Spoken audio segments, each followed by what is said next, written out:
ዘውዱ ሾው በመላው አውሮፓ የሚኖሩ ኢትዮጵያውያንና ትውልደ ኢትዮጵያውያን በማህበራዊ ኢኮኖሚያዊና ፖለቲካዊ ጉዳዮች ዙሪያ ያላቸውን ሁለንተናዊ ተሳትፎና እምቅ የህይወት ተመክሮ በጥልቀት የሚዳስስ በይዘቱ ለየት ያለ በአዝናኝ ገጠመኞች የተሞላና በማራኪ ጨዋታዎች የተኳለ ቴሌቪዥን ፕሮግራም ዘውዱ ሾው ቁም ላለው ቁም ነገር ሲሹም ለተዝናኖት በያሉበት ዘውዱ ሾው።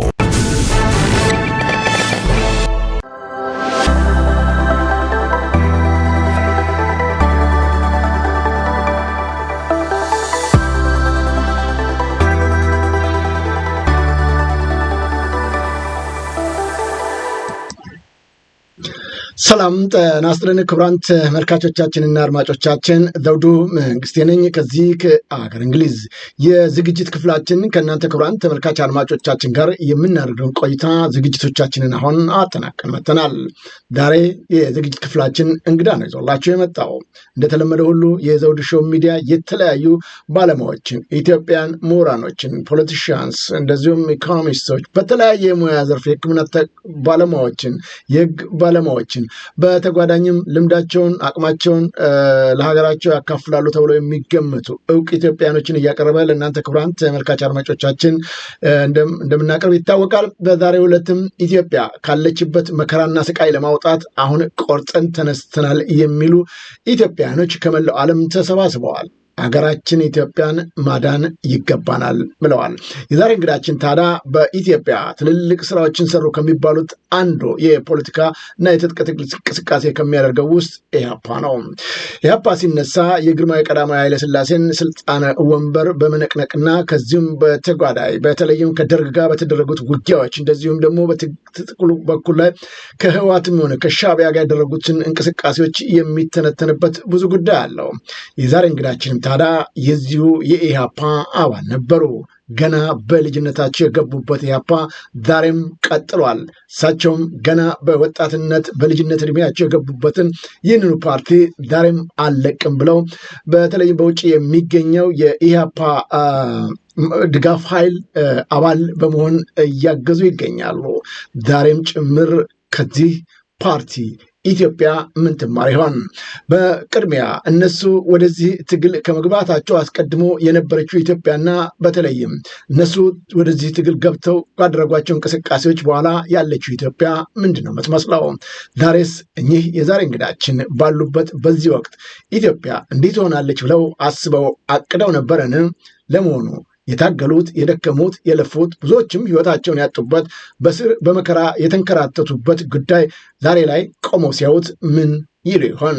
የዛሬ እንግዳችን እነዚህና መሰል ጉዳዮችን ያካፍሉናል። በተለይም የዛሬ እንግዳችን በተለይም በድጋፍ ሰጪ ኃይል በዚህ በውጭ ዓለም ከሚገኙት ቡድኖች አንዱ ሆነው እያገለገሉ ቢገኙም ገና ከሀገራቸው ኢትዮጵያ ከመውጣቸው አስቀድሞ እስር ቤት ሁሉ የገቡ ስቃይ መከራን እያዩ ናቸው። እንደው ባጭሩ ታሪካቸው ከእሳቸው ጋር የምናደርጋቸው የምንወያይባቸው ጉዳዮች ቢኖሩንም ግን እዚህ በሐረር ውስጥ ነው የተወለዱት።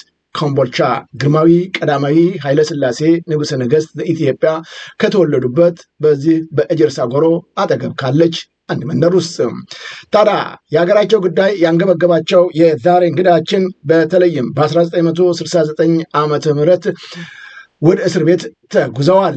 ለምን ይሆን? ለመሆኑ የተማሯቸው ትምህርት ቤቶችስ ይህንን የኢትዮጵያዊነት ጉዳይ በቅጡ አላካፈላቸው ይሆን? አዎ፣ ከአንደኛ እስከ 6ኛ ክፍል የተማሩት እዛው በተወለዱበት በቀያቸው ኮምቦልቻ ነው። ታዲያ እንደ ዛሬ ትምህርት እንዲህ እንዳሸን ባልፈለበት በዛን ጊዜ ከዛ በላይ ማለፍ አልቻሉም እና 7ና 8 ክፍል እንደገና ቀዳማዊ ኃይለ ሥላሴ ከሚባለው ትምህርት ቤት ነው የተከታተሉት። ከዛም ማለፍ ግዶንና ወደ ሐረር ተጓዙ። ከኮምቦልቻ ወጣ ብለው ሐረርም በዚሁ በሐረር መድኃኔዓለም ትምህርት ቤት ነው ትምህርታቸውን የተከታተሉት። ከ9 እስከ 12 ከተማሩ በኋላ ጥሩ ውጤት ስለመጣላቸው ከሐረር ሳይወጡ እዛው ሐረር እርሻ ኮሌጅ ነው የሚባለው ቀደም ሲል በአዲስ አበባ ዩኒቨርሲቲ ውስጥ ካሉት ተቋማቶች አንዱ የሆነው የአሁኑ የአለማያ ዩኒቨርሲቲ ማለት ነው። እዛ ትምህርታቸውን ሲከታተሉ ቆዩ። የእርሻ ትምህርቱ ዛሬ እንደዚህ በቀላሉ ማንም ዲግሪ የሚይዝበት ጊዜ አልነበረም። 5 ዓመታትን እያስቆጠረ ነበር። ታዲያ እንደምታውቁት በቅርቡ የትምህርት ሚኒስትር ፕሮፌሰር ብርሃኑ ነጋ ልክ አሁን እንደተጀመረ የዩኒቨርሲቲ ተማሪዎች ሰርቪስ ይሰጣሉ እያሉ ይፎክራሉ። ግን እንዲህ አልነበረም። የዛሬ እንግዳችን በዛን ጊዜ ትምህርታቸውን አቋርጠው ለዚሁ ለአገልግሎት ወይም ደግሞ በተወሰኑ ጊዜያቶች ሌላው ማህበረሰብ ማገልገል ስለነበረበት አቋርጠው ሄደዋል። ትምህርት ሚኒስቴር ወይም ያን የነበረው በዩኒቨርሲቲ ተማሪዎች የሌላውን ማስተማርም ሆነ በየሙያቸው ማገልገል፣ እሳቸው የተማሩት እርሻ ነበረና በዚሁ በሙያቸው ሲያገለግሉ ቆዩ። ግዳጃቸውን እንደጨረሱ ተመልሰው መጡ። ቢሆንም ግን የነበረው የኢትዮጵያ ወቅት ደርግ የሚንቀሳቀስባቸው ሁኔታዎች በተለይም መሃይምነትን ከሀገሪቱ ለማጥፋትና ሌሎች ልማቶች ላይ በመሳተፍ በኩል ትልቅ አስተዋጽኦ እንዳበረከተ የሚዘነጋ አይደለም። ቀዳሚ የሆነው ስራ የሚመሰገንበት አንዱም ደርግ የትምህርት ጉዳይ ነው። ዘመቻ ሄዶ ወደ ሐረር በቀጥታ ወደ ሱዳን ጠረፍ አሶሳ፣ አሁን ቤኒሻንጉል ተብላ እንዳንድ ክልል ከተቆጠረችው አካባቢ እድገት በህብረት ይባላል። ያኔ የሚገርም ነው። ሀገርን ለመርዳት ለማገዝ እያንዳንዱ ኢትዮጵያዊ ይደክም ይለፋ ነበር። ኢትዮጵያ የመሃይም ሀገር አይደለችም ተብሎ እያንዳንዱ ሰው ትምህርት እንዲማር ግድ ተጥሎበት ነበር። ለዚህም ታዲያ የዩኒቨርሲቲ ተማሪዎችን ጨምሮ አንዳንድም የሃይስኩል ተማሪዎች ጭምር ይህንን ኃላፊነትና ግዴታቸውን በአግባቡ የተወጡበት ዘመን እንደሆነ አይዘነጋም። መንግስቱ ኃይለማርያምም አንዱ ከሚመሰገኑባቸው ጉዳዮች ይህ የእድገት በህብረት ዘመቻና መሃይምነትን ለማጥፋት ያደረጓቸው ስራዎች ናቸው። ታዲያ ይህ የህብረት እድገት ዘመቻ በአንድ ጉዳይ አይደለም። በሰፈራ የሚገቡ ሰዎችን የማደራጀት፣ የማስተባበር፣ የመርዳት በርካታ ጉዳዮች ላይ ነው የተሳትፎ ሲያደርግ የነበረው። እንግዲህ እንግዳችን በዚህ ሁኔታ ከአለማ ዩኒቨርሲቲ ትምህርታቸውን ካጠናቀቁም በኋላ በቀጥታ ወደ ስራ ነው የተሰማሩት ማለት ነው። የተሰማሩትም በተለይም በቡናና ሻይ ልማት ሚኒስቴር፣ ዛሬ ቡናና ሻይ ሚኒስቴር የአገራችንን ኢኮኖሚ ከፍተኛ እድገት ከሰጠው ውስጥ አንዱ ቡና እንደሆነ ይታወቃል። ሻይም እንደዛው እየሰራን እንደነበረ አይዘነጋም። ለተወሰኑ ጊዜያቶች ዛሬ አብይ አህመድ ተወለድኩበት አደግኩበት ከሚላት በሻሻ ወደ አጋሮ ነው የተመደቡት። ትልልቅ ስራዎችን ከሰሩ በኋላ በስኮላርሽፕ ወደ ሌላ ሀገር ነው የሄዱት። ስሪላንካ ጉዞ ተጀመረ። ስደት ከዛ ነው እንግዲህ የሚጀምረው። ስሪላንካ ከተማሩ ወደ ህንድ አካባቢ ከምትገኝ አንዷ ከተማ ማለት ነው። ጉዳያቸው አስቸጋሪ ስለሆነ ወደ ሀገር ቤት መመለስ በቀጥታ ወዴት ነው ያቀኑት? ወደ ግሪክ። እዛም የአሳይለም ጥያቄያቸውን በመጠየቅ ፕሮሰሳቸውን ካጠናቀቁ በኋላ ዛሬ ወደሚኖሩባት ሀገር ካናዳ ነው የገቡት እንግዳችን። ለመሆኑ በእነዚህ ፕሮሰሶች ውስጥ ያጋጠማቸው ችግር ምን ይሆን? ያቺ የሚወዷትን ሀገራቸውን ገና በወጣትነት በልጅነታቸው ጀምሮ ለትግሉ ኢትዮጵያን ለመቀየር በሚደረጉት ተጋድሎ ላይ ሰፊ ስራ የሰሩ ሰው እንዴት ጥለዋት ወደ ውጭ ወጡ? አሁን እንደገና ከረጅም ዓመታት በኋላ ሀገሬን ማዳን መጠበቅ አለብኝ፣ የመጀመሪያ ዲግሪ፣ ሁለተኛ ዲግሪ፣ ሶስተኛ ዲግሪ፣ ፒኤችዲ ቢኖረኝ ዶክተር ብሆን ምንም ለኔ ውጤት የለውም ብለዋል። ስለ ሀገራቸው ጉዳይ ከንክኗቸው ዛሬም በርካታ ስራዎችን ከሌሎች ኢትዮጵያዊ ወገኖቻቸው ጋር በመሆን ለመስራት እየተንቀሳቀሱ ነው የሚገኙት። በተለይም በዚህ በወጣትነት እድሜያቸው በሐረር ከዚህ ከያፓ ጋር በተቆራኘ ጉዳይ ለ2 ዓመታት እስር ላይም ተዳርገው እንደነበረ ይታወሳል። ለመሆኑ ኢትዮጵያን ለማገልገል እየደከሙ ኢትዮጵያን ወገኖቻችን ዛሬ በዚህ ሁኔታ አገራቸውን ሲያዋት ምን ተሰምቷቸው ይሆን? ለመሆኑ የኢትዮጵያ ጉዳይ እጣ ፈንታስ በቀጣይ ምን ሊያጋጥመው ይችላል? ከልምዳቸው በመነሳት ብዙ ያካፍሉናል። ክቡራን ተመልካች አድማጮቻችን የኢትዮጵያውያን ትብብር ንቅናቄ በሚል በአሜሪካ ጽሕፈት ቤቱን አድርጎ በመላው ዓለም የሚገኙ ኢትዮጵያኖች ከዚህ ማህበር ጋር በመደራጀት ሰፊ ስራ እየሰሩ ናቸው። ሀገራችንን ኢትዮጵያን እናድን በሚል ከእንግዳችን ጋር እንግዲህ የምናደርጋቸው ውይይቶች እንድትከታተሉ ከወዲሁ በማክበር ጋብዛለሁ። ታዲያ ይህ ዝግጅት በተቻለ መጠን ለሌሎች ተመልካች አድማጮቻችን ይደርስ ዘንድ ይህን ዝግጅት እየተከታተላችሁ የምትገኙ ሼርና ላይክ ብታደርጉት መልካም ነው። አዳዲስ ተመልካቾችም ወደ ዝግጅታችን ብትመጡ የዘውዱ ሾው ሚዲያ ያለምንም ገደብ ሀሳብ አስተያየቶቻችሁን የምትሰጡበት በቀጥታ የምትወያዩበት በተጨማሪም እንደነዚህ አይነት እንግዶችን ስንጋብዝ የምትከታተሉበት ሚዲያ ነውና ሰብስክራይብ እያደረጋችሁ ወዳጅ ቤተሰቦቻችን እንድትሆኑ በማክበር ከወዲሁ ጋብዛችኋለን። አብረን ቆይ ከዘውዱ ሾው ሚዲያ ጋር። አሁን በቀጥታ ወደ እንግዳችን አመራለሁኝ። በጣም ከልብ አመሰግናለሁ።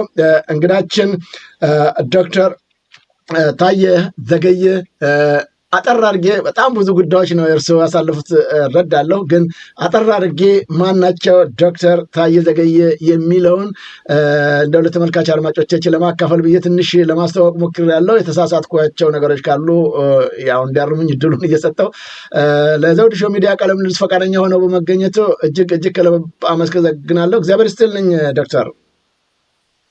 እኔም በኢትዮጵያውያን ትብብር ንቅናቄ ስም እና በራሴ ስም እጅግ በጣም አመሰግናለሁ የእድል ስለተሰጠን።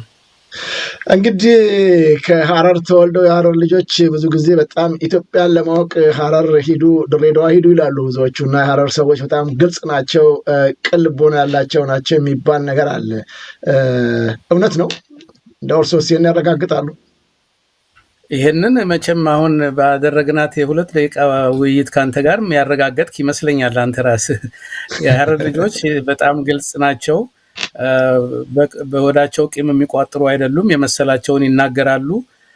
ከሌላ አካባቢ የመጣ ሰው ግር ሊለው ወይም ደግሞ ሊከፋው ይችላል። ቂም ተይዞ ለረጅም ጊዜ ሁሉ ማክረፍ ሊመጣ ይችላል። ግን በማግስቱ ደግሞ ምንም እንዳልተደረገ ቂም አደረሰ የተባለው ሰው መልሶ ሲያናግረው እንዴት ናቸው እነዚህ ልጆች የሚባል ነገር ሁሉ ስላለ እውነት ነው የሚለውን እንዳው ላረጋግጥ ወዳለሁ። ከልብ አመሰግናለሁ። እንግዲህ ዶክተር ታዬ ከሐረር ተምረው ከዛ በኋላ አሁን ተመራማሪ ሳይንቲስት ኖት በካናዳ ሀገር በዚህ በግብርናው ክፍለ ኢኮኖሚ መስክ ላይ በተለያዩ ስራዎች ላይ ተሰማርተው የምርምር ስራዎችን እያደረጉ ነው የሚገኙት። ወደ ልጅነት ህይወቶ መልሶትና ሐረር እንግዲህ በኮምቦልቻ ነው የተወለዱት። የግርማዊ ቀዳማዊ ኃይለ ሥላሴ ትውልድ ሰፈርም እዛው ቅርብ ነውና እንደው ታሪኩን ይሰማሉ። አንዳንዴ ጃኖ የተወለዱት እዚህ አካባቢ ነው ሲባል እንደው አንዳንዱ ኩራት ይሰማዋል። እንኳን የንጉሠ ነገሥት መወለጃ የተወለዱበት አካባቢ መወለድ ቀላል ነገር አይደለምና ምን ይሰማዎት ነበር?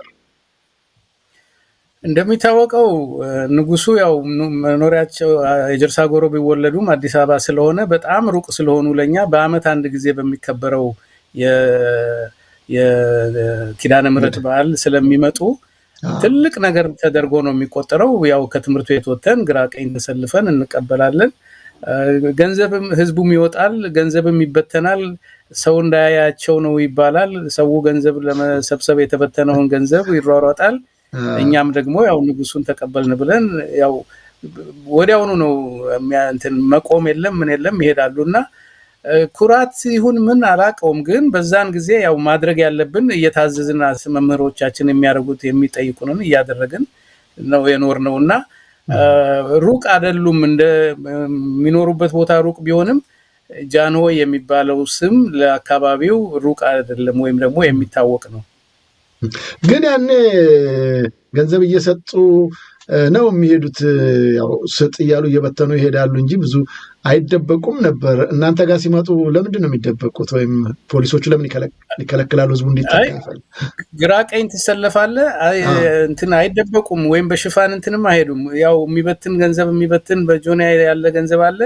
እሱን ሲበትን ሰው ገንዘቡን ላይ እንዲያተኩር እንግዲህ ዘዴም ከሆነ አላቅም ወይም ንጉሱ ቸር ናቸው ለመባል ከሆነም አላቅም በእንደዛ መልኩ እንጂ የጸጥታ ጉዳይ የመግደል ጉዳይ ስጋት የለም። የማፈን ጉዳይ እንደዛ አይነት ስጋት ኖሮም አያውቅም። እንደውም በየቦታው በስፋት ስለማይሄዱ እዛ መምጣታቸው ያው የተወለዱበትን ቦታ ለኪዳነ ምሕረት ንግስ በሚመጡበት ጊዜ ስለሆነ ህዝቡ በታላቅ ደስታ ይቀበል እንደነበረ ነው ልጅ ሆኜ ማስታውሰው። እንደው ደርሶት ይሆን ዶክተር ታዬ ብሩ የኢትዮጵያ ብር ያኔ አንዳንድ ብር ነው መሰል የሚሰጡት? ዝም ብሎ ይበተንና ሄደህ እንደ አቅምህ መልቀም ነው ከመሬት እንጂ በሰው እንደዚህ በሚታደል ነገር አልነበረም። ምክንያቱም መኪናው አይቆምም። ስለዚህ እኔ በኔ ልጅ ነበርኩ ከሰልፍም እንድንወጣም አይፈቀድም። እኔ እንኳን አልደረሰኝም በዛን ጊዜ። አመሰግናለሁ። እንግዲህ እንደዚህ አይነት ህይወት መሪዎች ጭምር ሳይቀሩ በነፃነት የሚንቀሳቀሱበት ብር የሚበትኑበት ዘመን አሁን ህልም ሆኗል። እንኳንስ እንደዛ ሊበተን ሰርቶ የሚገኝ እንኳን ገንዘብ ያለባት ሀገር አልሆነችም። እንዳልኩት በልጅነት ሆነው እንግዲህ እስር ሁሉ ተዳርገዋል። ለእስር ሐረር ውስጥ 2 ዓመት ቀላል ነገር አይደለም። ለምንድን ነው ወደዛ ውስጥ ሊገቡ የቻሉት? ምክንያቱ ምንድን ነው የታሰሩበት?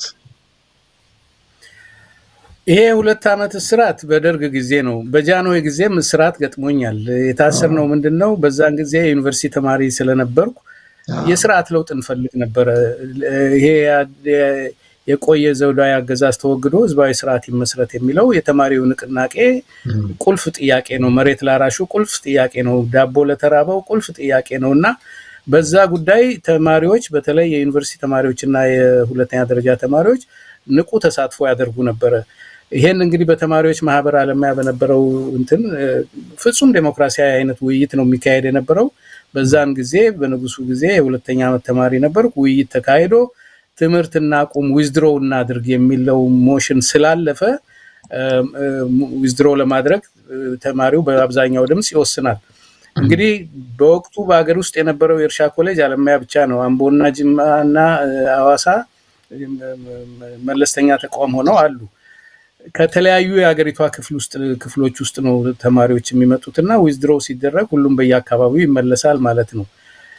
እና ያን ጊዜ እኛም ዊዝድሮው እናደርጋለን ስንል ከዛው ከትምህርት ቤት ወደ ፖሊስ መምሪያ ሐረር ተወሰድን። ሁላችንም ተማሪዎች ጓደኞቻችንን ሸኝተን ወደ አስመራም የሚሄዱ ወደ ትግራይም ወደ ጎንደርም የሚሄዱ ፖሊስ የሙዚቃ አዳራሽ ውስጥ መምሪያ የሚባለው እዛ 1-2 ቀን አደርንና መግባት መውጣትም ይቻል ነበር። እነሱን ሸኝተን እኛ በሐረር አካባቢ ያለነው እዚያን ወደ ቤት አንሄድም ብለን እዛው ከነሱ ጋር ቆየን። እነሱ እንደተባለው እውነትም ሄዱ። ግን በማግስቱ ሲሰማ ሰንዳፋ ነው ሄዱት የሚል ነገር ሊለቀቁ ነው። እንግዲህ እኛ የምናውቀው ሰንዳፋ እንደተወሰዱ ሰማን። እኛንም ከግቢው እንዳትወጡ የሚል ነገር መጣ። በ3ኛው ቀን ከቤትም እንዳትወጡ የሚል መጣ። በ4ኛው ቀን ተይዘን ወደ ጅጅጋ አካባቢ ወደ እስር ቤት ተወሰድን። 3 ወር ገደማ ያህል እዛ ታሰርን። በስርዓቱ ወቅት በአሁኑ ሰዓት ሰውነት ማጠንከሪያ ልትለው ትችላል። ሩጫ ያስሮጡሃል። የመኮንኖቹን እርሻ አላቸው ያስቆፍሩሃል። ረጅም ጉዞ ትጓዛለህ እና ቅጣቱ ያው የስፖርት ቅጣት ነውና አንድ ትዝ የሚለኝ ነገር አላግባብ ስለሆነ ለምን እንደታሰርም ፍርዳችንን የምንወቅ የሚል ያው አመጽ እዛ ውስጥ ተጀመረ። እንዳጋጣሚ ሆኖ አንድ ቀን ምሳ ምግብ ተዘጋጅቶ ሲመጣ በስህተት በዚህ የናፍታ ኮንቴይነር ጀሪካን በዛ ነበር ዘይቱ ተገዝቶ የመጣውና ወጥ ሲሰራበት የዘይቱ የናፍታው እንትን አለ እና ትልቅ እንትን ሆነ፣ ምክንያት ሆነ አንበላም የሚል የወታደር እንትን ደግሞ ወታደር ካምፕ ስለነበረ በአንድ መስመር አሰልፈውን መሪውን ለማወቅ ነው እንግዲህ ሂድና ውሰድ ብላ ትባላለህ። ሄደህ ተሰልፈህ ምግብህን ወስደህ ቁጭ ሲባል አንድ 10-15 ሰው እንደዛ ካረገ በኋላ ወታደሩ ዞር ሲል የሚበላ ሰው የለም። እቺን ይወዳል ለካ ሁላችሁም መሪ ናችሁ አመፀኞች ተብሎ እንዴት በምግብ ላይ ይታመጻል ነው የወታደሮቹ ክፋት። እና ከበፊቱ ከነበረው ቅጣት በጣም በጥፍ ድርብ ነው የቀጡን። እና ቦታው የስራቱ ቦታ ጭናክሰን ነበር የሚባለው 33ኛ ሞተራይዝድ ካምፕ ውስጥ ነበር። ኦኬ ሶ ይሄ የመጀመሪያው ስር ነው በግርማዊ ቀዳማዊ ኃይለ ሥላሴ ጊዜ። እንደገና ሁለተኛ ስር ይሄ የመጀመሪያው ነው። ከዛ በኋላ ወደ ትምህርት ቤት እንዳንመለስ ለ1 ዓመት ተቀጣን። ሰስፔንሽን በዩኒቨርሲቲው በመንግስት ደረጃ ማለት ነው። ከ1 ዓመት በኋላ እንደገና ተመልሰን ወደ ዩኒቨርሲቲው ገባን። ያላጠናቀቅናትን አጠናቀቅንና አሁንም ያው ወደ 66ቱ እየመጣን ነው። ነገሮች እየተባባሱ ነው። ኑሮ ውድነቱ፣ የታክሲ ሹፌሮች ስራ ማቆም፣ የሴክተር ሪቪው የትምህርት ጉዳይ፣ ሌሎችም በጣም ተጨማምረው በፊት በነበረው እንትን ላይ ነዳጅ ነው የጨመሩበት። አመጹ ቀጠለ። ያን ጊዜ በህቡ ደግሞ በኢሃፓ ውስጥ ተሳታፊም ስለነበርኩ ወጣት ሆኖ መገኘት ራሱ ወንጀል ነው እንግዲህ በደርግ ጊዜ እንደሚታወቀው። ያን ጊዜ ወደ እስራት የተዳረኩበት ነው እና ያኔ ነው የሁለተኛው ዙር እስራት ለ2 ዓመት የታሰርኩት። ከ2 ዓመት በኋላ እንዴት ተፈቱ? ግን ደግሞ 1969 በአጋጣሚ ሶማሊያ ሀገሪቱን የወረረችበት ሐረር ድረስ ደርሰዋል። ወደ ድሬዳዋ ሁሉ የመጡበት ጊዜ ነበርና እነሱ ስለመጡ ነው የተፈቱት ወይስ ቀድሞ ነው? አይደለም። የደርግ መንግስት ክፋቱ ያው ጥላውንም የሚሸሽ መንግስት ስለነበረ ወጣት ማለት ጸረ ደርግና ጸረ ስልጣኔ ብሎ ስለሚገምት በእስር ማቆየቱን ነው የመረጠውና የሶማሌ ጦርነት ጊዜ እስር ቤት ውስጥ ነን፣ ወህኒ ቤት ውስጥ ነው የነበርነው። እንዳውም በተለይ ማታ ማታ የሚተኮሰው ነገር እውነት ነገ በማግስቱ ሰው በህይወት ይኖራል ወይ ከተማ ውስጥ ያሰኛል የተኩሱን ብዛት ድምጹን ስትሰማ። እና እኛ ያው እስር ቤት ውስጥ ነው ያለነው። እዛ ውስጥ ብናልቅ ምንም ችግር የለም። ከሐረር ከወህኒ ቤቱ ፊት ለፊት በርቀት የሚታይ ሐኪም ጋራ የሚባል ጋራ አለ። ቀን ቀን መድፍ ሲመታው ሁሉ እናያለን እኛ እስር ቤት ውስጥ ሆነን። እና ደርግ ምንም ጉዳዩ አይደለም ያን ጊዜ እዛ ውስጥ ብናልቅ። እና በዛ ምክንያት አይደለም የተፈታ ነው። ብዙ ነገሮች እየተቀያየሩ በአገር ውስጥ በመሃል ከተሞች ውስጥ ያለው ነገሮች በጣም ከሚገባ በላይ ጦዘው ሄደው እነ ተፈሪ በንቲም መገደል የደርጉ ሊቀመንበርም ተከትሎ መጨረሻ ላይ የኢሃፓ መዋቅርም በአገር ውስጥ የህቡ መዋቅሩም በጣም እየተመታ መጣና የታሰረው ወጣት ወደ አብዮት ካምፕ ተመልሷል ተብሎ ካድሬዎች ትምህርት ነገርም እስር ቤትም ውጭም እየሰጡ አሁን ወጣቱ በሙሉ ወደ አብዮቱ ካምፕ ተመልሷል።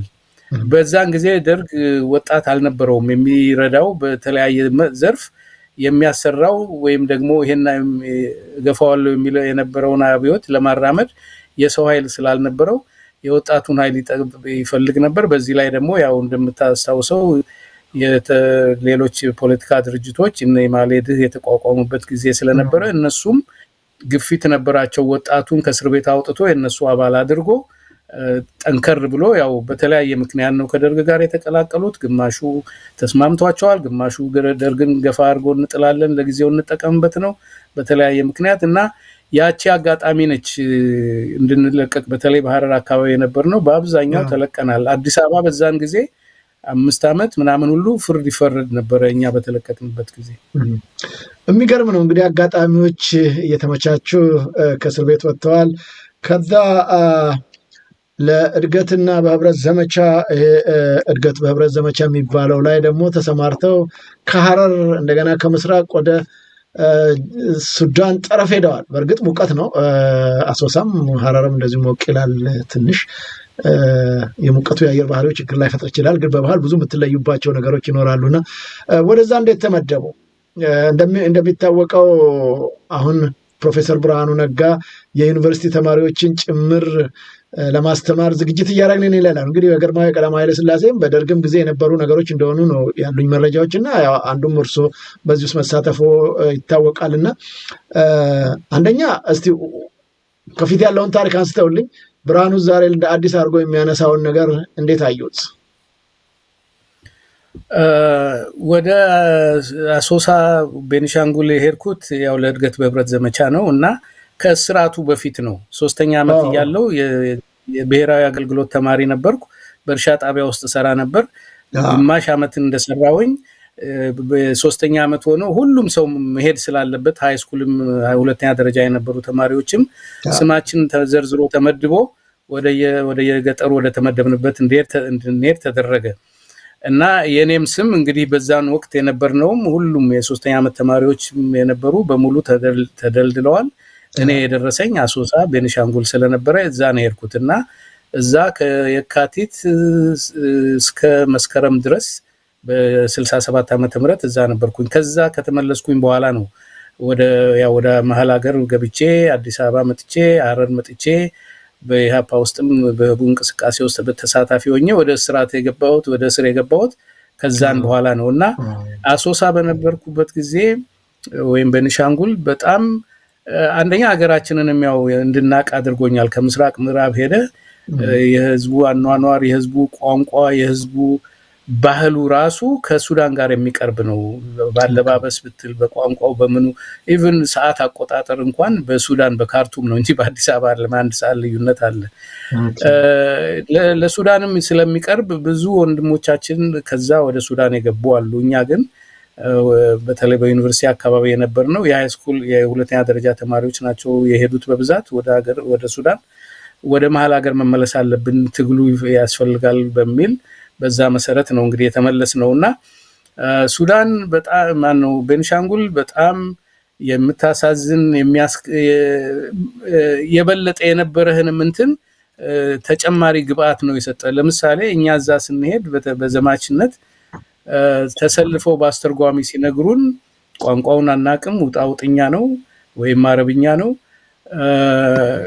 እስቲ እነዚህ ንጉሱን የጣሉት ሰዎች ምን ይመስላሉ ብለን ነው ስንጠብቃቸው የነበረው ነው ያሉን። ዘማችንና ደርግን ያው አንድ አድርገው ነው የሚያዩት። የሚገርመው ነገር ጠቅላላ ሁሉ ነገር እዛ ያለው የአስተዳደር መዋቅር፣ የፖሊስ አዛዡ፣ የፍርድ ቤት ኃላፊው፣ የወረዳ አስተዳዳሪው ሁሉ ከውጪ የመጣ ከሌላ አካባቢ የመጣ ነው። ራስን እንኳን በራስ ማስተዳደር የማይችል ቋንቋውንም የማይችሉ የነበሩበት ጊዜ ነው እና በጣም ያው እንዳልከው ይሞቃል።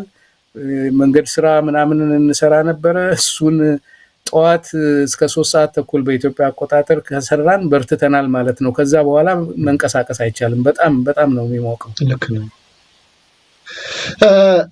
ስለዚህ እንዳሉት ከዛ ወደ ሱዳን ስለሚቀርብ ወደዛ የሄዱ ሰዎች አሉ። እርሶ ግን ለትግሉ ጠቅማለሁ ብለው ተመልሰው መጥተዋል።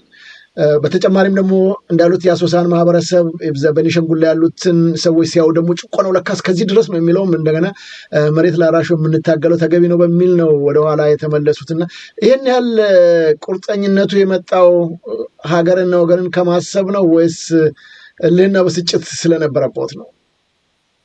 ሀገሯ ለማደግ እንግዲህ ብዙ ነገሮች ማንሳት ይቻላል። አንደኛ እኔ ከዝቅተኛው የህብረተሰብ ክፍል የተወለድኩ ነው። ቤተሰቦቼ በዝቅተኛው የህብረተሰብ ክፍል አባል ናቸው።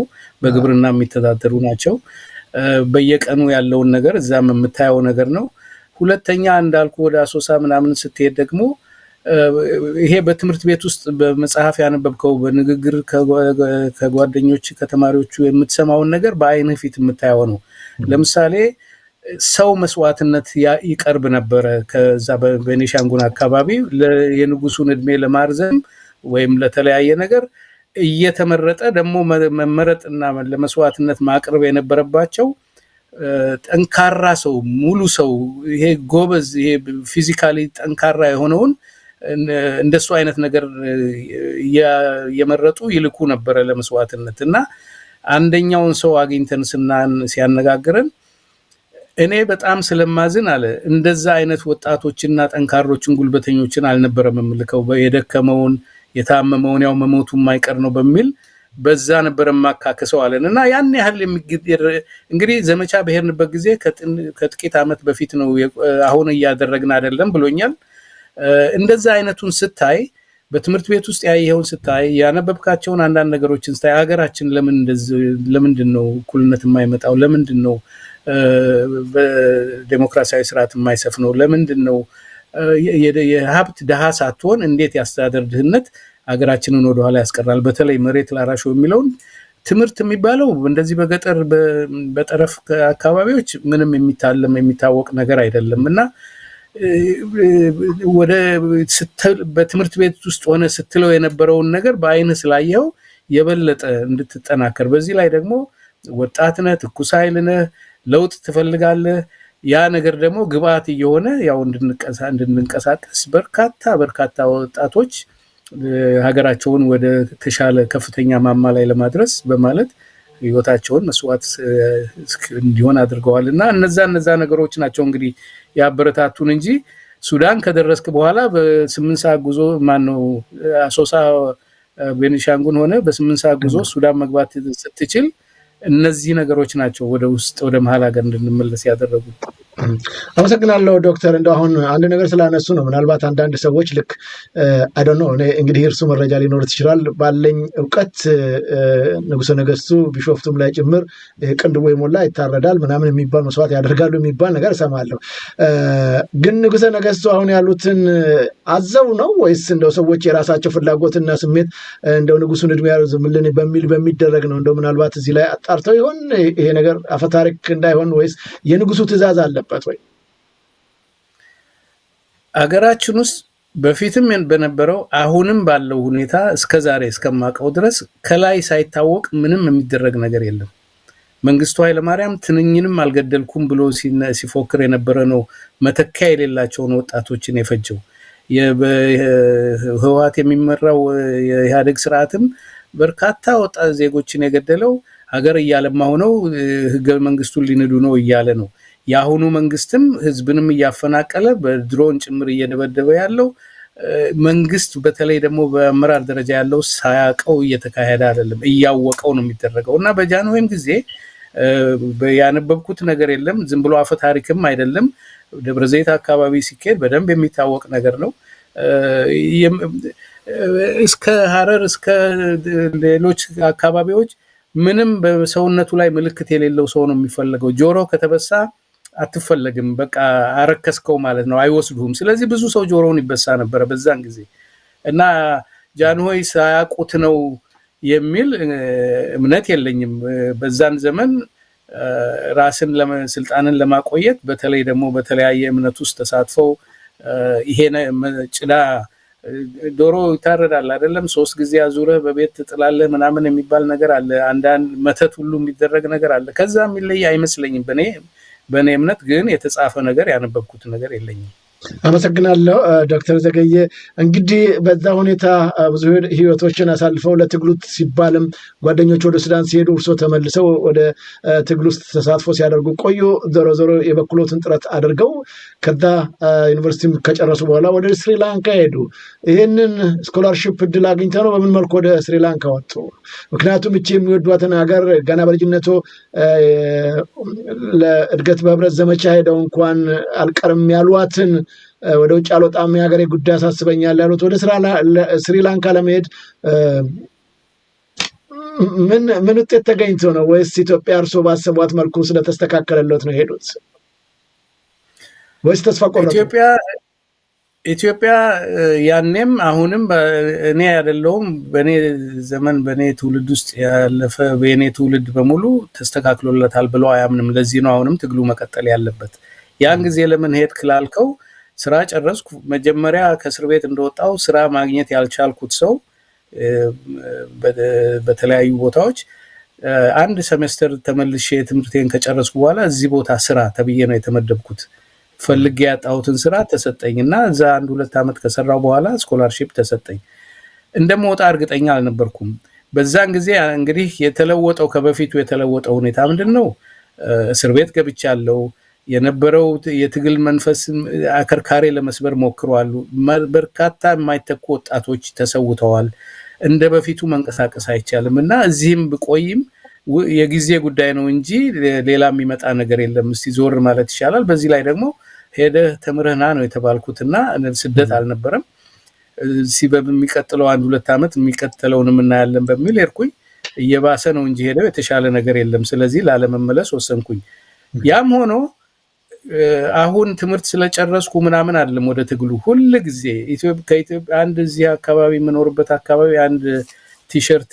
ነበረ ከኢትዮጵያ በወጣም ኢትዮጵያ ከኔ አልወጣችም የሚል በእንግሊዝኛ የተጻፈ I'm out of Ethiopia but Ethiopia is not out of me የሚል አለ ሁሉ ጊዜ እንደዛ ነው በተለይም በዛን ዘመን ያ ትውልድ የሚባለው በዩኒቨርሲቲ አካባቢ የነበረው ስለ ኢትዮጵያ ያለው ስሜት ስለ ኢትዮጵያ ያለው ፍቅር አንድም ጊዜ ቀርቶ አያውቅምና በተቻለ መጠን በሁሉ መንገድ እስካሁን ድረስ ትምህርት ቤትም ያለውኝ ሁለተኛውም ሶስተኛው ዲግሪ ውስጥም በውጪ በኩል ተሳትፎ አቁሞ አያውቅም ትምህርት ስለጨረስኩ እስቲ አሁን እንደ ትርፍ ስራ እስቲ አሁን ደግሞ ወደዛ ልመለስ በሚል ሳይሆን በየጊዜው የአቅሜን ያክል ለማበርከት ሞክሬያለሁ እዚህ ላይ እንዳው አጽንኦት ለመስጠት እንፈልገው በርካታ ወንድሞችና እህቶቻችን በዛን ዘመን የነበርነው ተመሳሳይ ነገር ያያረጉ ነው በህይወት ያሉት በእርግጥ በተቃራኒ ጎራ ገብተውም ደግሞ ለሀገርን ለጥፋትም የዳረጉ አሉ ግን አሁንም ቢሆን ለመሰባሰብም ቀላል የሚሆነን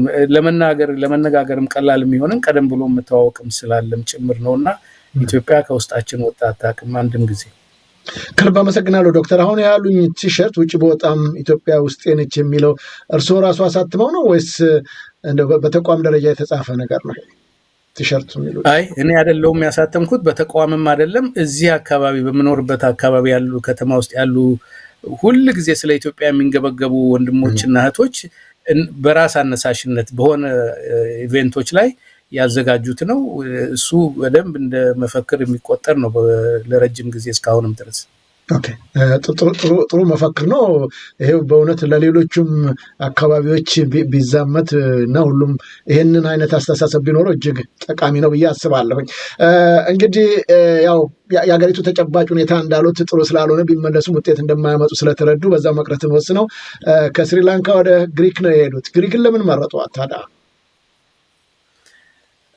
እንደሚታወቀው በዛን ዘመን ከሀገር የሚወጡ ኢትዮጵያውያን ባለሀብቶች ወይም ባለሀብት ልጆች ናቸው፣ ወይም ደግሞ ለሕክምና ወይ ለትምህርት ይወጣሉ ከፍለው ውጪ የሚያስተምሩ ማለት ነው፣ ወይ ደግሞ ገንዘብ ያለው ውጪ ለመታከም። ከዛ ውጪ በስኮላርሺፕም የሚወጡ ተማሪዎች ዲግሪያቸውን እስኪያገኙ ብቁም ትምህርት ሲጨርሱ ወዲያውኑ ነው የሚመለሱት ወደ ሀገራችን ወደ ኢትዮጵያ። እና በዛ መልክ የቀጠለ ሁኔታ ስለነበረ ግሪክ ከተሄደ በኋላ እዛ እንትን እንደታሰበው መቀጠልም ስላልተቻለ አሁን ታዲያ ምን ይደረግ የሚለውን በተቻለ መጠን ወደ ሌላም ቦታ ሄዶ ለመቆየትና ተሳትፎ ለማድረግ ራስህንም እያቆየህ እያኖርክ ተሳትፎ በሀገር ጉዳይ ለማድረግ በሚል ነውና ግሪክ የተመረጠበት። እንዳልኩ ሌላ ቦታ ገንዘብ ኖሮት የሚሄድ ሰው ራሱን ችሎ ይሄዳል። ራሱን ችሎ መሄድ የማይችል ደግሞ የሚያውቀውን ሰው ይፈልግና ሲገባ እንኳን የሚያስጠጋው ሰው እንዲያገኝ በመጻጻፍ እንዳሁኑ ስልክ ወዲያውኑ ብድግ አድርገህ የምትደውለው አይደለም፣ ተጻጽፈ ምን ብለህ ትሄዳለህ። እና በዛ የማውቀው ሰው ስለነበረ በዛ መልክ ነው ግሪክ የመረጥኩት። ያን ያህል ቆያለሁ ብዬም ባልገምትም 1-3 ዓመት ከቆየው በኋላ ያው ይሄ እንትኑ ተሳክቶ ወደዚህ ወደ ካናዳ ለመምጣት በቅቻለሁ። በጣም አመሰግናለሁ ዶክተር። እንግዲህ ሀረር ሲነሳ አሁን ያረፉባት ግሪክም የሚታወስበት ነገር አለ። ምናልባት ያ መረጃ ይኖሮት አይኖሮት አላቅም። በጣም በሚያሳዝን ሁኔታ የግሪክ ሕዝብ ረሃብ ውስጥ ገብቶ ነበረ። በጣም በሚያሳዝን ሁኔታ እና ንጉሠ ነገሥቱ ከሀረር ሰንጋዎችን ከ500 ያላነሱ ትላልቅ የሀረር ሰንጋዎችን ልከውላቸው እዛ የበሉበት ቦታ አጥንቱ ጭምር ቀንዱ ሳይቀር ነው በቃ ለመብላት የተሯሯጡት ነው የሚባለው። እዛ ያረዱበት ቦታ ያሁሉ ሰንጋ እየታረደ ስጋ ነፍሳቸውን የታደጉበትን ቦታ አቢሲኒያ አደባባይ እንዳሉት ይገለጻል። ምናልባት አይተውት ይሆን? አቴንስ ላይ ከሆነ ያረፉት መረጃ ነበረኝ። አቴንስ ላይ ነው ያረፍኩት። አቢሲኒያ አደባባይ ሲባል እንግዲህ ተቀይሮ ከሆነ አላቅም፣ እስካሁንም ካለ አላቅም፣ አላየሁትም። ግን የማውቀው ነገር አሁን ያልከው ኢትዮጵያ ግሪክ ረሃብ ላይ በነበረችበት ጊዜ እንደረዳች የአፍ ምስክሮች አሉ። በተለይ በእድሜ ገፋ ያሉት ግሪኮች በደንብ ነው የሚነግሩና ስራም ስትፈልግ የሆነ ነገርም ስትጠይቅ ስታነጋግራቸው ከኢትዮጵያ ስትል በጣም ልባቸውም እንትን አክብረው በደንብ ነው እንትን የሚተባበሩና እሱን በደንብ አውቃለሁ። አቢሲኒያ አደባባይ እንግዲህ በጊዜ ሂደት ወይ ስሙ ሞዲፋይ ተደርጎ ሊሆን ይችላል። ዋና አደባባዮቹ እንደሱ አይደለም እኔ የማውቃቸው። ግን እርዳታው እውነት ነው። እንዳው እግረ መንገዴን ለመጥቀስ ያክል የረሃብ ጉዳይ ኢትዮጵያ በረሃብ ብዙ ትታወቃለች በዓለም ዙሪያ። ግን የዓለም የምግብ ጥናት ድርጅት ምንድነው የእርሻ ልማት ድርጅት ስታቲስቲክስን በመጥቀስ አንድ ኢትዮጵያዊ ፕሮፌሰር እዚህ ካናዳ ሞንትሪያል የሚኖር ሰው በደርግ ጊዜ የጠቀሰውን ነገር ኢትዮጵያ ያኔ ወደ 50-60 ሚሊዮን ህዝብ ነበራት። 200 ሚሊዮን ህዝብ ቢኖራት ራሷን መግባ ለመካከለኛው ምስራቅ ኤክስፖርት የማድረግ ፖቴንሻል አላት እንጂ የምትራብ ሀገር አይደለችም ብሎ እንትን ከዩኤን ኤፍኤኦ እንትን መረጃን በመጥቀስ ነበር የሚናገረውና እኛ ሀገራችን ድሃ አይደለችም፣ የአስተዳደር ድህነት ነው ያለብን። ልክ ነው። ይሄ ምንም ጥርጥር የለውም። አንደኛ ለዚህ እንትን ያልንበት ዋናው ምክንያት ቅኝ ባለመሆናችን ያለን ሪሶርስ እስካሁን ድረስ ተቀምጧል፣ ግን ያልተጠቀምንበት ነው። እንዳሉት መራብ ሳይሆን ለሌላውም የምንተርፍ ነበር፣ ግን የማኔጅመንት ወይም ደግሞ ያስተዳደር ችግር ከጊዜ ወደ ጊዜ እየዘቀጠ በመሄዱ ህዝባችን ይኸው ዛሬም ከድህነት አረንቋ አልወጣም። አለመውጣት ብቻ ሳይሆን ዛሬም ጭምር በረሃብ እየተቀጣ ነው የሚገኘው። በጣም ያሳዝናል። ዞሮ ዞሮ እርስዎ እንግዲህ በዚሁ ለሰው ልጆች ትልቅ መድህን ከሆነው የግብርናው ክፍለ ኢኮኖሚ ውስጥ ተመራማሪ ሳይንቲስት ኖት፣ የግብርና ባለሙያ ኖት። ከሐረር የእርሻ ኮሌጁ ጨምረው አሁንም ድረስ በዚሁ ሙያ ነው የሚያገለግሉትና እንደው ምን ይሰማዎታል? ኢትዮጵያ በዚህ የድህነት አረንቋ ውስጥ መሆኗን ሲያዩ ከሙያው አንጻር ከሌላው ኢትዮጵያዊ ለየት ያለ አስተሳሰብ ይኖራል። ምክንያቱም ሙያው ላይ ያለ ሰው ደግሞ የበለጠ የሚያስጨንቀው ጉዳይ ነው እና ምን ይሰማዎታል? እንደው ኢትዮጵያ ተራበች ሲባል ተቸገረች ሲባል እንዳሉት ምንድነው የእርስዎ ስሜት? አቶ ዘውዱ የኢትዮጵያ ጉዳይ ያው ከኢትዮጵያ ብትወጣም ኢትዮጵያ ከውስጥ አትወጣም። እኔ አይደለሁም በውጭ ያሉ ኢትዮጵያውያን በሙሉ ምናልባት የጥቅም ተካፋዮች ካልሆኑ በስተቀር እያንዳንዱ ኢትዮጵያዊ ስለ ሀገሩ ይቆረቆራል። በተለያዩ የሙያ ዘርፎች መሐንዲሶች ለምሳሌ የውሃ ጉድጓድ በመቆፈር ደረጃ በተለያዩ ቦታዎች ውሃ ተሰባስበው የውሃ ጉድጓድ እየቆፈሩ ይረዳሉ። የተለያዩ ድጋፎችን የሚሰጡ ስብስቦች አሉ። በእርሻ አካባቢም እንደዚሁ የሚያደርጉ አሉ እና ቁጭት ነው ያለብህ። ይሄን ነገር በትንንሽ ድጋፍ ሀገርህን ብዙ አታራምዳትም። ይሄ ማለት ህዝብ እየተራበ ይሙት ብለህ እጅህን አጣጥፈህ መቀመጥ ማለት አይደለም። የምትችለውን እያደረግ ግን የስርዓት ለውጥ እንዲመጣ ነው። ዋናው ቁልፉ ያለው እዛ ላይ ነው። ከበፊቱም ዳቦ ለተራበው መሬት ላራሹ ትምህርት ለድሃው የሚለው መፈክር አሁንም ቫሊድ ነው። አሁንም ተግባራዊ ሊደረግ የሚገባው ነው። ስለዚህ ምንድነው የሚሰማ ላልከው ደሃ አገር ሆነ ምንም አቅም የሌለ ውሃ የሌለ ምን የሌለ ሆነ ብትራብ ያው የተፈጥሮ ችግር ነው ትላለህ። እኛ ደሃ አይደለንም። በአፍሪካ ውስጥ የውሃ ማማ ነው የምትባለው ትልቅ እንትን ነች ኢትዮጵያና ከቁጭቱ ባሻገር ምን መደረግ አለበት የሚለው ያው ስርዓት ለውጥ እንዲመጣ የድርሻዬን ላበርክት ነው እያንዳንዱ ኢትዮጵያ የሚለው በተለይ የዛ ትውልድ አባል የነበረው አሁንም ይሄንኑ ነው የሚያብሰለስለው። ይሄንኑ ነው ምን መደረግ አለበት የሚለው እና ተባብረን ደግሞ ከሄድን አንድ ለውጥ ማምጣት እንችላለን የሚል ሙሉ እምነት ነው ያለን። ቁጭት ነው ያለው። ቁጭቱን ግን ይሄን ወደ እልህ ውስጥ ገብተን ተግባራዊ የሚሆንበትን እንትን መቀየስ ይኖርብናል እላለሁ። ከልብ አመሰግናለሁ ዶክተር ታየ፣ በጣም አመሰግናለሁ። ክቡራን ተመልካች አድማጮቻችን እየተከታተላችሁት የምትገኙት እዚህ እንግሊዝ ከሚገኘው የዘውዱ ሾው ሚዲያ ነው። እንግዳችን ዶክተር ታየ ደገየ ናቸው። ወደኋላ መለስ ብለን ታሪኮችን እየተነጋገርን እየተወያየን ነው የምንገኘውና እናንተም አሁንም አብራችሁን ቆይታ አድርጎ ኢትዮጵያ ከዚህ ቀደም አሁን ከነበረችበት በፊት ምን ነበር የምትመስለው? እሱን እየተመካከርን ነው። ኢትዮጵያን ማዳን አለብን የትም ብንሆን የትም ብለዋል ብዙ ኢትዮጵያኖች። አሁን ቆርጠው ተነስተዋል።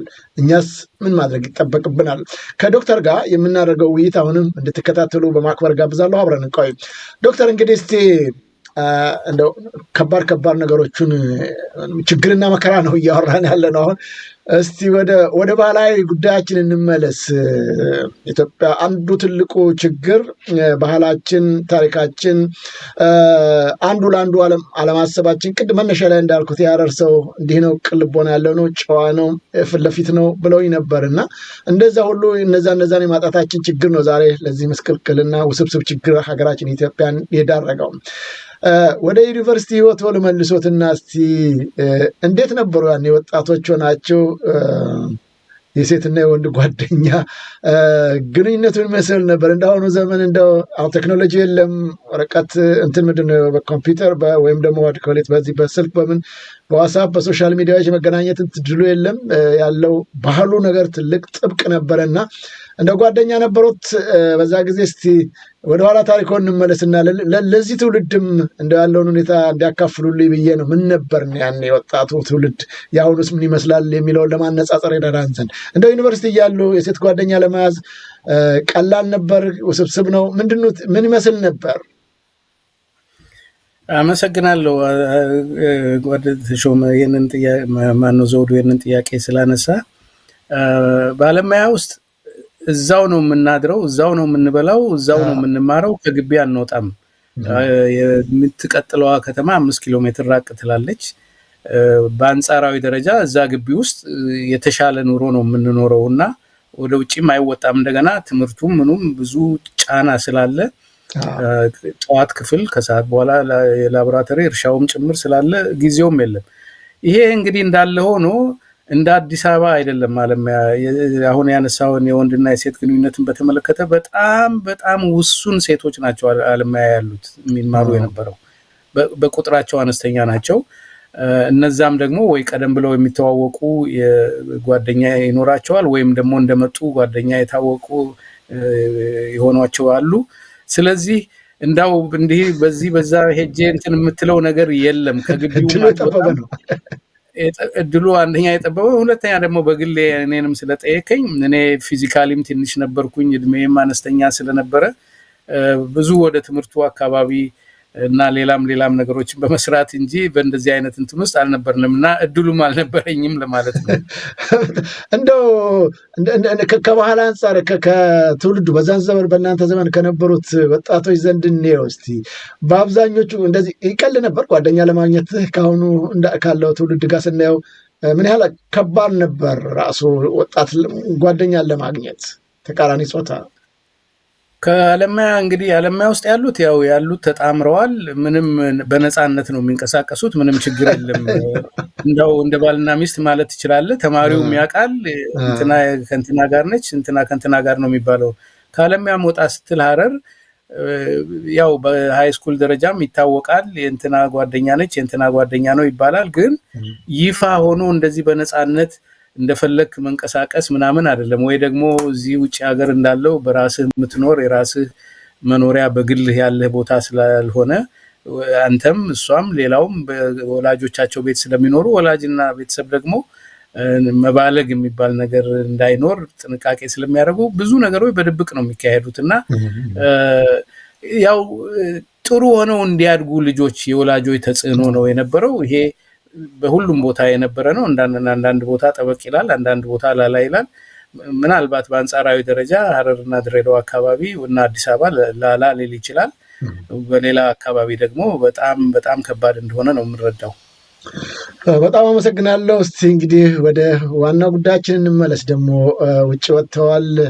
አሁን በካናዳ ነው የሚኖሩት ተመራማሪ ሳይንቲስት ነት በዚህ በግብርናው ክፍለ ኢኮኖሚ ላይ ከዛ ግን የሀገሬው ጉዳይ ቅድም እንዳሉትም ቲሸርቱ ጭምር እኔ ከሀገሬ በጣም ሀገሬ ልቤ ነች የሚለውን ጭምር በጣም በእውነቱ ተመልካቾቻችን ይህን መፈክር ሁላችንም ብንይዘው እንደተባለው ይህን ቲሸርት ሁላችንም እያሳተምን ብንለብስ በጣም ጥሩ ነው። በተለይም ለወጣቱ ትውልድ እጅግ ስለሚጠቅመው እንግዲህ እንደሚያዩት ስለ ኢትዮጵያዊነት ስለ ሀገራችን እርሱ አሁን እድሎች እንኳን እያገኙ ወደ ውጭ የሚወጡበትን ግን ሀገሬን ትቼ አልሄድም ብለው ያለችበትን የኢትዮጵያን ችግር በአግባቡ ስለሚረዱ በዛ በልጅነት አይምሮ በጣም የሚከብድ ነው እኮ። እኔ በእናንተ ዘመን ያሉ ወጣቶች በጣም በሚገርም ሁኔታ ለሀገራቸው ያላቸው ፍቅር ያ ብቻ አይደለም፣ ኮሚትድ መሆን፣ ኃላፊነትን መወጣት ከአሁኑ ወጣት ጋር ስናየው ሰማይና ምድር ነው የሚሆንብኝ አንዳንድ ጊዜና ስለ ሀገር የመጨነቅ ጉዳይ መሬት ላራሹ ማግኘት አለበት፣ ድሃ መቸገር የለበትም፣ ሰው ልጅ እኩል መሆን አለበት የሚል ትውልድ ነው እና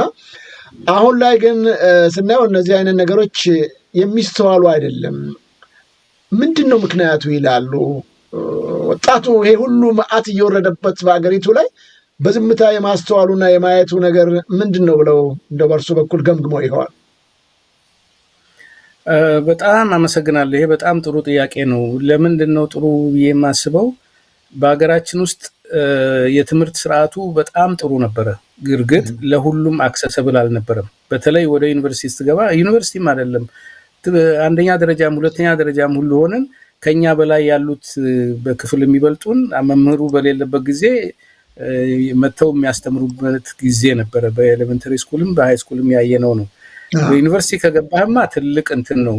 ከዛ 3ኛ ዓመት ላይ ቅድም እንዳልኩት ሰርቪስም ሲወጣ ሙሉ መምህር ሆነህ ነው እንደምትሰራው በምትማርበት የተመደብከውን ትምህርትና በጣም ጥሩ እንትን የትምህርት ስርዓት ነው። ለአክሰሰብል አይደለም። አሁን እንግዲህ 40 ስንት ዩኒቨርሲቲ አለ ይባላል። ያን ጊዜ አንድ ዩኒቨርሲቲ ነው። የአስመራውን እንደ ሙሉ ዩኒቨርሲቲ አይቆጠርም ነበር እና ጎንደርና አለማያ በአዲስ አበባ ስር ነው የነበሩት። 10,000 ተማሪ 12ኛ ክፍል ተፈትኖ 1,000 ዩኒቨርሲቲ የሚገባበት ጊዜ ነው በእኛን ዘመን የነበረው እና በጣም ውድድር ያለበት አንዳንድ ትምህርት ቤቶች ማሳለፍ የማይችሉ አንዳንድ ቦታ አንድ ወይ ሁለት ብቻ የሚያሳልፉበት ሁኔታ ነው የነበረው። እዛ ደግሞ ገብተህ ሃይ ስኩልም በእንግሊዝኛ ነው የምትማረው። ዩኒቨርሲቲም ስትገባ ስሙዝ ትራንዚሽን በቃ ያለ ጭንቅ እዛው ከፍ ያለ ነገር ትማርበታለህ እንጂ የቋንቋ ችግር አይኖርህም። በደንብ እንትን ነው። መምህራኑም የሚያስተምሩትን ያውቃሉ። በአብዛኛው ደግሞ የውጭ ነበሩ። በኋላ ኢትዮጵያናይዜሽን ኦፍ ዘ ስታፍ የሚባል ነገር ባለሙያም ተጀምሮ ነበር። ኢትዮጵያውያን ይሁኑ የሚል እንትኑ እየቀረ ማስትሬት ከሌለ ማስተማር አትችልም ነበረ ድሮ። ግፋቢል የላብ ውስጥ ኢንስትራክተር እንደሆነ ነው እንጂ ያለማ ያስከማቀው ድረስ ማስትሬት የሌለው ሰው ሌክቸረር ሆኖ ኮርስ አያስተምርም ነበር። ስለዚህ ምን ያህል ጠንካራ እንደሆነ ያሳያል። እንደዛ ስለሆነ ተማሪው በጣም ጎበዝ ነው፣ ያነባል። የሀገር ብቻ አይደለም ከሀገር ውጭ ያለውንም የእርሻ ተማሪ ሆነ ስለ ፖለቲካ ሁኔታው ትማራለህ፣ ታነባለህ። በፊት ለፊት የምታየውን ነገር ለምንድን ነው ብለህ እንድትጠይቅ ትሆናለህ። ከጓደኞች ጋር ስትወያይ የበለጠ እየነቃህ ትሄድበታለህ። እና የትምህርት ስርዓቱ በጣም ጥሩ ስለሆነ ለምሳሌ አለማያ ከኦክላሆማ ዩኒቨርሲቲ ጋራ ሲስተር ዩኒቨርሲቲ አይነት ነገር ነው። በዛ ስታንዳርድ የነበረ ነው። አለማያ ጨርሰ ስትሄድ ቀጥታ ወደ ማስተርስ ከዚህም ከሀገር ቤትም መመረጡ ራሱ በጣም እንትን ነው። ተመርጠህ ስትሄድ ከባድ ነው። እዛም ቀጥታ ነው የምትገባው እንጂ ፕሪ ማስተርስ ምናምን የሚባል ነገር ቅድመ ማስተርስ አትገባም። በዛ ደረጃ የነበረ ነው። እንደምሰማው እንግዲህ አሁን በደንብ ስለማላቀው የለብ ነገር ነው። ዩኒቨርሲቲ ሲባል ላቦራቶሪ የሌለበት መምህራንም እንዳልኩት እዛው ተምሮ እዛው የጨረሰ ወዲያው ሲያስተምር በደንብም ሰብጀክት ማተሩን ማያቅ እንደገና ደግሞ ወጣቱንም ደግሞ በእለት ተዕለት ጉዳዮች እንዲጠመድ ሆኗል። ኑሮ ራሱ የሚያስቸግር ነው። ራሱን ማቆየት እየሰራ መማር ይፈልጋል። እኛ እንግዲህ ምንም ሳንቲም ሳንከፍል ነው የተማርነው። ለዚህ ነው እዳ አለብን፣ የሀገራችን እዳ አለብን በዛን ዘመን የነበረው። አሁን እንጃ ኮስት ሼሪንግ ሉታል ምን ማለት እንደሆነ አላውቅም። ተበድረህ ትማራለህ፣ መክፈል አለብህ። ውጭ ሀገርም እንደዛ ነው የሚደረገው። ግን በእንደዛ ለትምህርቱ ብቻ አለ ምግብም እዛው እየኖርን እየበላንም እና እየተኛንም ምንም አንከፍልም ነበር በዛን ጊዜ የነበርነው ተማሪዎች ሁላችንም በየትም ቦታ። እና ለምንድን ነው ያሁኑ እንትን እንደዚህ ሆነው? እንዲሁ የድሮውን እንተውና ህወሓት መራሹ ኢህአዴግ ስልጣን ከያዘ በኋላ አሁን እንግዲህ በ84 80 ስንት ነው ከገቡ በኋላ 30 ዓመት አልፏል። ያን ጊዜ 5 ዓመት የነበረው ልጅ አሁን በ40 አካባቢ የነበረው ምንድነው ሲነገረው ያደገው? ስለ ኢትዮጵያዊነት ነው? በፍጹም። ስለ አካባቢ ብቻ፣ ስለ ጎሳህ ብቻ፣ ስለ ብሔር፣ ስለ ቋንቋ። ሌላው ጠላት ነው። በአንድ ሀገር ውስጥ እንደሚኖር ዜጋ ድሮ የነበረው ተዋልዶ ተጋብቶ ተግባብቶ የሚኖርበት አሁንም አንዳንድ ቦታ የሚደረጉትን የበዓላት ጊዜ እስልምና ሃይማኖት ተከታዮች ክርስትናን ሲረዱ፣ ክርስትና ሃይማኖት ተከታዮች እስላሞችን በጾም ጊዜ ሲረዱ፣ አፍጥር ምናምን ሲያደርጉ ያለውን ያ እንኳን እንዲቀጥል አይፈለግም። ግን የድሮ ቅሪት ስላለ ያደርጋል ህዝቡ። ይሄንን በራስህ ብቻ እኔ የሚለውን ነገር እንድትወስደው አድርጎ ስለቀረጸ ያለው ስርዓት በጋራ ሌላ ነገር መስራት አልቻለም። ለምንድን ነው ይሄ የመጣው ያልከው? የትምህርት ስርዓቱን አንድ ላለው፣ ሁለተኛ ለዚህ ወያኔ ሀገር አጥፊ ቢሆንም ትልቁን ሚና ደግሞ የደርግ መንግስት ተጫውቷል ብዬ አምናለሁ። ለምንድን ነው ቢባል ደርግን ስለተቃወምክ መታሰር፣ እሺ ተቃወምክ ሀገር በጠበጥክ ተብለህ ታሰር። መግደልን ምን አመጣው? አገሪቷ ያጣችው በፈረንጆች የክሪም ኦፍ ዘ ሶሳይቲ የሚሉት በጣም ምሁራን አገር አይደለም አፍሪካን ሊመሩ የሚችሉ ወጣት ኢትዮጵያውያን ናቸው ያለቁት። በሺዎች የሚቆጠሩ 600 ሺህ 800 ሺህ ቁጥሩን ማንም አያውቀውም። እነዛን ሲያጠፋ አንደኛ በችሎታ ደረጃ፣ ሁለተኛ በቁጭትና በመነሳሳት ደረጃ ለውጥ ለማምጣት የሚሳተፉ ወገኖች ስለነበሩ ያንን ቅብብሎሽ ወደሚቀጥለው ትውልድ ማስተላለፍ አልተቻለም። ስለዚህ የአሁኑ ትውልድ እኔ ወደሚለው እንዲመጣ ኑሮም ተወዷል። በዚህም ጭንቀት አለ። እንደገና ደግሞ የፖሊሲው የመንግስት ፖሊሲ ራሱ በራሱ እኛና እነሱን ዲል ስላደረገው እንደ ሀገር ማየት፣ እንደ ሀገር መፍትሄ ማምጣት፣ እንደ ሀገር አብሮ መቆም ችግር እየተፈጠረ ነው። ያም ሆኖ ግን ጦርነት በዚህ በዛ ብቅ በሚልበት ጊዜ ሀገር ማዳን በሚለው ላይ ይሳተፋል። የኢትዮጵያ ሁሉ ኢትዮጵያን ማዳን ሲባል ይሳተፋል። ግን ስልጣኑን እስካልነካበት ድረስ ብቻ ነው ያለፈው መንግስት ያሁኑ መንግስት። ከልብ አመሰግናለሁ ዶክተር ታዬ። በሚገርም ሁኔታ የተወሰኑ ማጣቀሻዎችና ምክንያቶችን ጠቁመውኛል። እርስዎ በነበሩበት ጊዜ ወጣቱ በጣም በሚያሳዝን በተለይም ይሄ ቀይ ሽብርና ነጭ ሽብር በሚል ደርግንም ለዚህም ለህወሓት መነሻ ምክንያት የሆነው አንዱ እሱ ነው ብለዋል። ለኢትዮጵያ ለዚህ አይነት ችግሮች መዳረግ እና እርስዎ የታገሉበት የትግል ፓርቲ ወይም ተቋም ኢህአፓ የሚባለው በዛን ጊዜ ጀምሮ ዓላማውና ትልቁ ነገር ድሃው የተሻለ ህይወት እንዲያገኝ፣ መሬት ላራሹ ትምህርትም በአግባቡ እንዲቀጥል፣ የሰዎች ህይወት በአጠቃላይ እንዲቀየርና ኢትዮጵያም የተሻለች እንድትሆን ነበር። አለመታደል ሆኖ ያሰባችሁት ያቀዳችሁት ገቢራዊ ሳይሆን በተቃራኒው ወታደራዊ ኃይሉ ወይም ደርግ ገብቶ የጀመራችሁትን ነገር የተማሪዎቹን ንቅናቄ ጭምር ሳይቀር ወስዶ የሰጠው እና የታየው ለውጥ የምናየው ጉዳይ ነው። ቅድም እንዳሉትም ለኢትዮጵያ አይደለም ለአፍሪካ ለዓለምም ጥቅም የሚሰጡ ወጣቶች ጭምር ያለቁበት ዘመን እንደሆነ እናስታውሳለን። ያ ግን የሆነ ቦታ ላይ አልቆመም፣ ዛሬም ቀጥሏል። በጣም በርካታ ወጣቶች ዛሬም ለኢትዮጵያ ብቻ አይደለም ለዓለም ትልልቅ ስራ ይሰራሉ ተብሎ የሚገመቱ እያለቁ ነው ያሉት። በተለይም ደርግም እንደሚያስታውሱት እነዛን 60 ለኢትዮጵያ ትልቅ ታሪክ የሰሩትን ሀገራቸውን ኢትዮጵያን በተገቢው መልኩ በዓለም አደባባይ ቀና ብለን እኛም እንድንሄድ ያደረጉንን ታላላቅ ሰዎች ጭምር በአንድ ጊዜ መግደሉ ጉዳይ ቅድም መግደልን ምን አመጣው ብለዋል። የገደለበት ወይም የረሸነበት ጊዜ የምናስታውሰው ነው። ያ ዛሬም አልቆመም፣ እንደዚሁ ቀጥለዋል። እነዚህ ሂደቶች ላይ ነው የሚገኙት። የእናንተ ፓርቲ ዛሬ እርሶም ያው በዚህ በውጭ የሚገኘው የኢህአፓ ድጋፍ ኮሚቴ አባል ሆነው እያገለገሉ ነው ያሉት። ፓርቲያቸው ለውጥ አላመጣም፣ ሂደቱ የባሰ ችግር እያመጣ ነው። ከእናንተ መሀል ሰዎች እየወጡ እንደውም ይህንን ለሀገር ለወገን ለህዝብ የሚጠቅምን ስራ ከመስራት ይልቅ በጥፋት ከተሰለፉት ወገኖች ጋር እየተሰለፉ ነው የሚገኙት። ብርሃኑ ነጋን ብናየው አንዱ የእናንተው ፓርቲ የነበረ ወይም ደግሞ ኢህአፓ የነበረ ሰው ነው። ዛሬ ይኸውና የሚሰራውን ተግባር እያየን እያስተዋልን ነው የምንገኘው። ሳሙኤል ቦታ ላይ መቆም ሲገባው ፓርቲያችሁ ዛሬም ወይ ለውጥ አላመጣም ወይ የሆነ ቦታ ላይ ማቆም አልቻለም። ስለዚህ አሁንም የመቀጠሉ ነገር ምን ጥቅም ይኖረዋል ብላችሁ ታስባላችሁ? በተለይም የኢህአፓ ሰዎች እስቲ ይህንን ጉዳይ ቢያብራሩልኝ። ወይ መቆም አለበት ወይ ጠንከር ብሎ የሚሰራው ስራ መታየት አለበት። ምክንያቱም ከኢህአፓ በዘለለ በጣም ብዙ ፓርቲዎች አሉ በዛን ዘመንና እነዛ አሁን የሉም፣ አይስተዋሉም ብዙዎቹ። እናንተ ዛሬም እየታገላችሁ ነው። ለውጥ ካላመጣችሁ መቀጠሉ ምንድን ነው ጥቅሙ? እንግዲህ ይህንን ጥያቄዎችና ሌሎችንም እንመለስበታለን። ክቡራን ተመልካች አድማጮቻችን አሁንም ከዘውዱ ሾው ሚዲያ ጋር ቆይታ እናደርግ። እንግዳችን ዶክተር ታዬ በጣም ሰፊ ጉዳዮችን እያካፈሉ ነው የሚገኙት። በሁለተኛው ክፍል ላይ ዝግጅቶቻችን እንድትከታተሉ ሌሎች በርካታ ጉዳዮችና በተለይም የኢትዮጵያውያን ትብብር ንቅናቄን ስለምን ተቋቋም የሚለውን እንመለስበታለን። አብራችሁን ቆዩ።